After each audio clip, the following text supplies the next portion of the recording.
Hey friends, welcome to my channel if you're new here. Welcome back if you're a returning subscriber. My name is Brittany. On this channel, I share my stupid opinions about the books I've been reading. Today, let's talk about books that I've read that I've loved this year, books that I'm anticipating this year. We're just doing the mid-year freakout tag, so let's get into it. We're gonna hit it off with prompt number 1. What's the best book you've read so far this year? And I think, without a shadow of a doubt, that the book that immediately comes to mind is yours truly by Abby Jimenez. This was the first Abby Jimenez book that I read, so it really set the tone and the bar for what to expect from Abby's books. I have finished out the Part of Your World series of published books so far, and now I need to get the Friend Zone because I'm obsessed. I love her. My best friend recommended her books to me, and I could not thank her more. What's the best sequel you've read so far this year? I read Part of Your World books out of order. So I started with Yours Truly, and then I read Just for the Summer, and then I read Part of Your World. So I think that what I will say is the best sequel that I've read this year is gonna have to go to Just for the Summer, even though it's not my favorite, and I did like Part of Your World more than that one. Just in terms of like what's the best sequel, Just for the Summer is gonna have to take the cake for that. What's a new release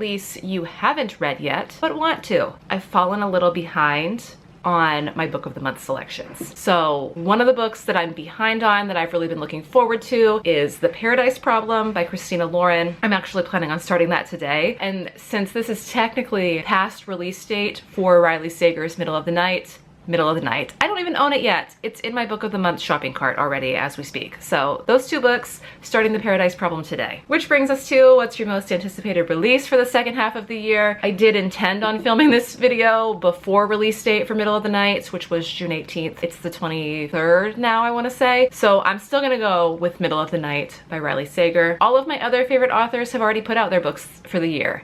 So Riley Sager, Middle of the Night. Can't wait for that to get here. It's my book club pick for July, by the way. What has been your biggest disappointment so far this year? It's not a new release. If you are not new here, you know my love for this author. And if you are new here, Lisa Jewell is one of my favorite thriller authors. So I've been working kind of through all of the books that she's published under the thriller genre. And one of the most disappointing books that I've read from her was The Family Upstairs. I did not particularly care for that book. I didn't like the way that it ended. I'm not planning on reading The Family Remains just because I didn't love The Family Upstairs. It was kind of, in terms of a Lisa Jewell book, it was disappointing. So yeah, there's that. What's been your biggest surprise this year? I kicked the year off reading an author who I'd never read before, and to be honest, I think that the book that I read might be her debut novel, and that's fine. I was genuinely shocked to find that Kate Goldbeck's You Again remains one of my favorite books that I've read this year. You Again, from what I've read online, is like a When Harry Met Sally retelling. A lot of people think that it's like a Kylo Ren and Rey fanfic. I didn't get those vibes, but I loved that book.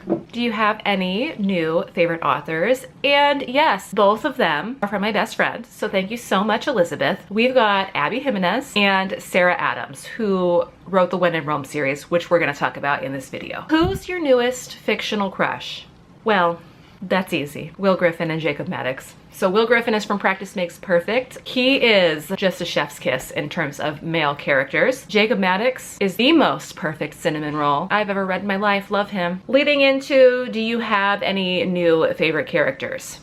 So I love Will and Jacob in terms of male main characters. All I'm going to say is that no one will ever top James Carstairs or Magnus Bane in my heart. Those are characters from Cassie Clare's brain. So yeah. Have you read any books that have made you cry? A lot more than I thought would make me cry this year, to be so 100% honest with you. I've cried during pretty much every one of Abby's books that I've read, except for, no, I cried during Part of Your World and I cried during Yours Truly. Just for the Summer didn't really hit me as hard as the other two. I cried during Friends, Lovers, and the Big Terrible Thing by Matthew Perry because I read it right after he passed away. Friends is like one of my comfort shows, so there's that. Most recently, I cried a little bit during Shark Heart by Emily Habbock. That book had me in like the first part crying. I don't know if I've just gotten a lot more emotional this year or what's going on, but I've cried a lot while reading this year. Are there any books that have made you happy? And there are quite a lot of books that have made me happy. This is my year of reading a lot more romance and a lot less murder books. So maybe an equal balance of those two things. So I've got Practice Makes Perfect making me happy, When in Rome made me happy, Failure to Match, which is one of the more recent romances that I've read that made me feel very happy. All of Abby's books that I've read, most of them have been romances. I don't know that thrillers could possibly make me be feeling happy, you know? Do you have a favorite book to movie adaptation you've seen this year? No, because I haven't watched any book to film adaptations. So far, the best movie that I've seen this year remains the Barbie movie. That should tell you that I don't really watch a lot of movies. Do you have any favorite videos you've filmed this year? I actually really liked filming my Enemies to Lovers vlog that's up here in the cards. It was really fun to focus a week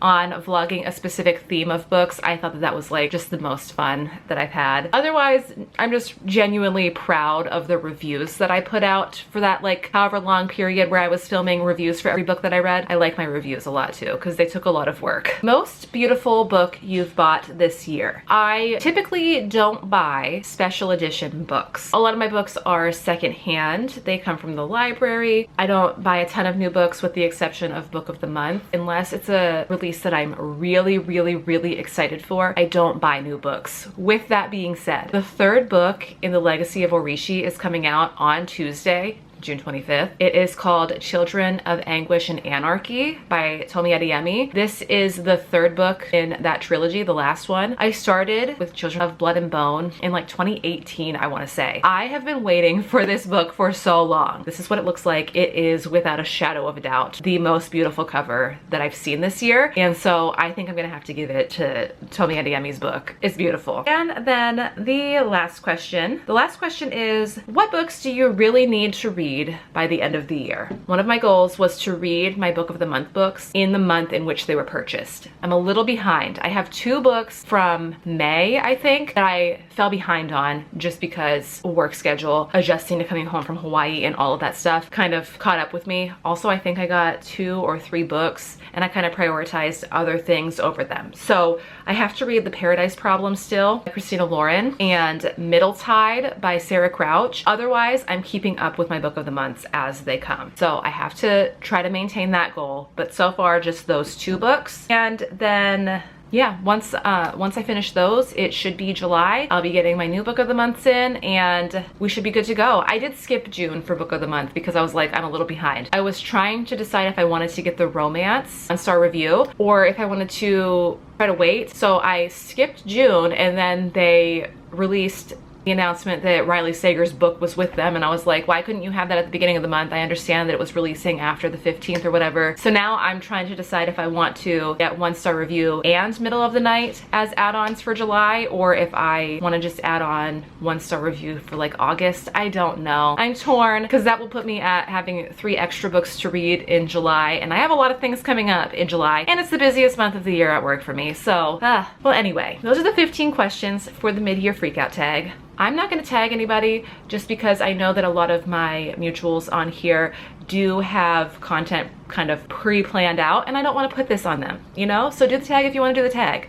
Otherwise, I'm going to see you in my next video. If you like the video, of course, feel free to leave a like. Leave me a comment down below telling me what's your most anticipated book for the second half of the year. Don't forget to subscribe if you are new here. This is free for you. And it's fun for me, so why not? Also, my podcast is out, linked below, along with my social medias. You can follow me there. Listen to my podcast. It's fun. If you just can't get enough of my voice, it's fun. And if you want to laugh and have some not safe for work content.